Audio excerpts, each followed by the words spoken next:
Namaste, Hamisha Khush Raho Bitiya. My name is Manisha Singh. Today I am teaching you safety hazards and hazards prevention.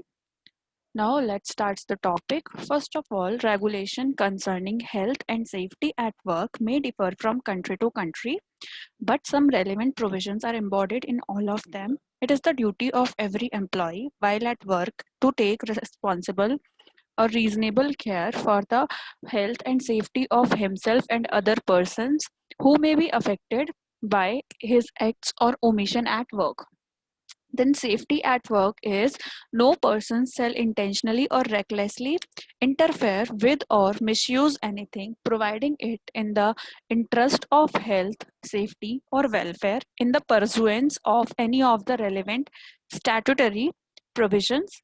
Every dairyman must be trained to be safety conscious and should know the correct use of protective clothing. Overall should be buttoned up, sleeves rolled up above the elbows or cuffs buttoned up, and a protective cap should be worn. Gloves may not be worn at the all time, but a suitable barrier creams should be used to protect the skin. Cotton gloves with reinforced non-slip gripping surface are worn when handling oil or greases covered component or material. Heat resistance gloves should be used to give protection against burns. Leather gloves give protection against sharp corners where handling bulky or heavy equipment. Rubber gloves are worn when using cleaning fluids and to protect the hands from skin damage due to air blast when cleaning component by means of compressed air. Also, the electricians have to use adequate protection, gloves and shoes.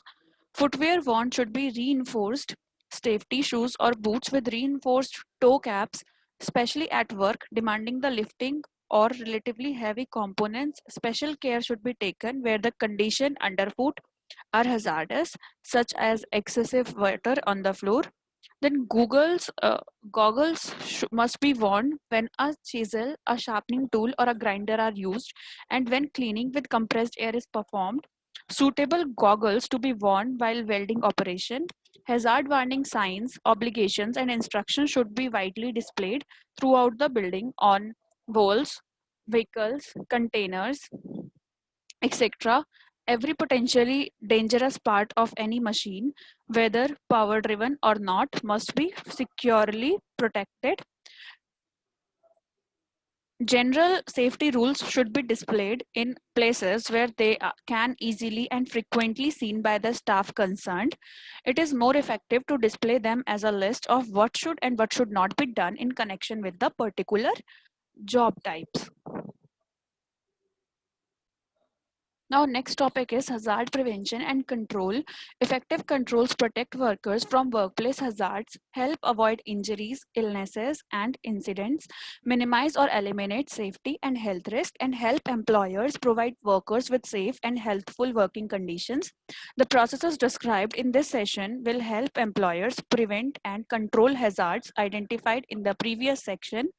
To effectively control and prevent hazards, employers should involve workers who often have the best understanding of the conditions that create hazards and insights into how they can be controlled, identify and evaluate options for controlling hazards using a hierarchy of controls, use a hazard control plan to guide the selection and implementation of controls and implement controls according to the plan, develop plans with measures to protect workers during emergencies and non-routine activities, evaluate the effectiveness of existing controls to determine whether they continue to provide protection or whether different controls may be more effective.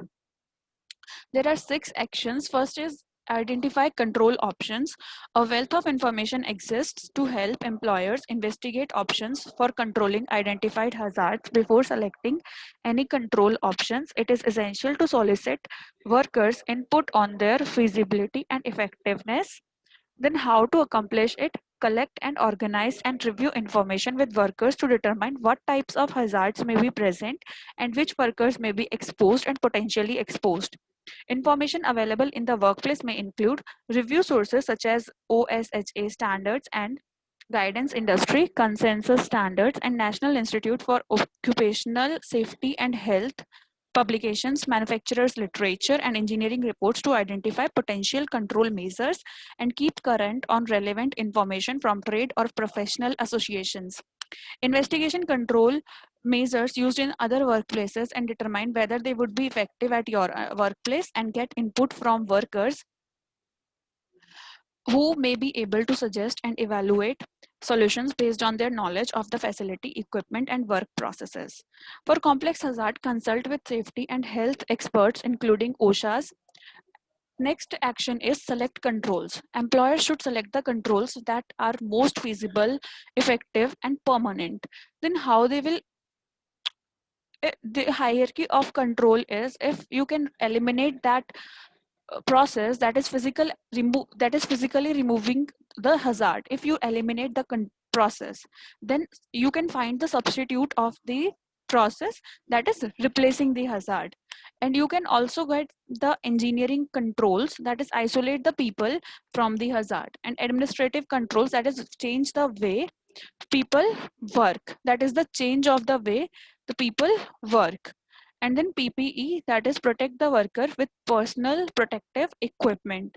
Okay, then that is eliminate or control all the serious hazards, and use interim controls while you develop or implement long-term solutions.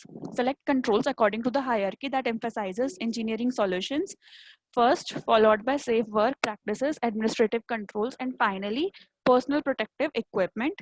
Avoid selecting controls that may directly or indirectly introduce new hazards. Examples include exhausting contaminated air into occupied.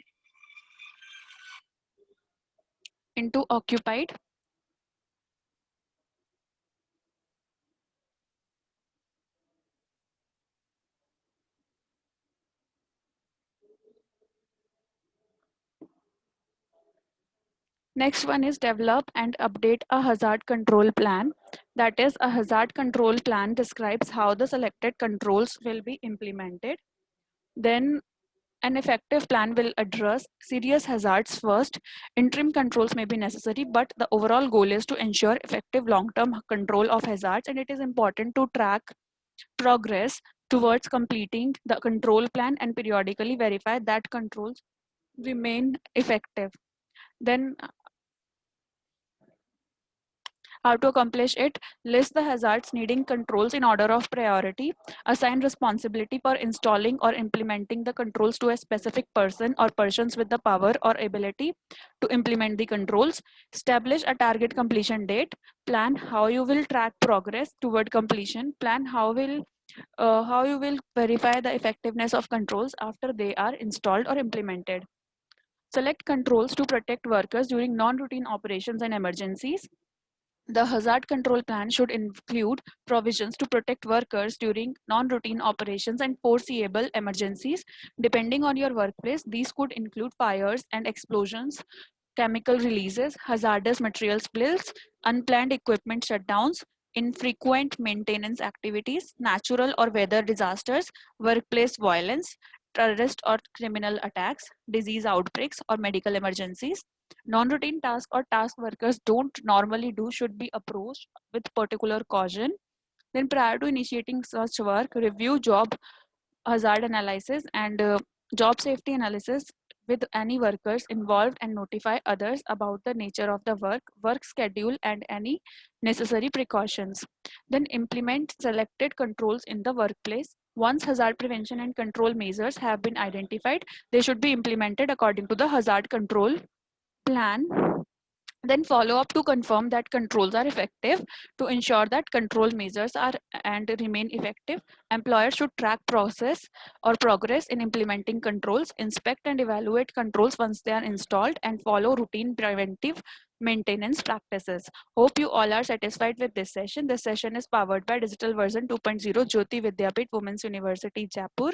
If you have any query, please mention it in our comment box. I will resolve them whenever we have a live session. Thank you so much for watching this video.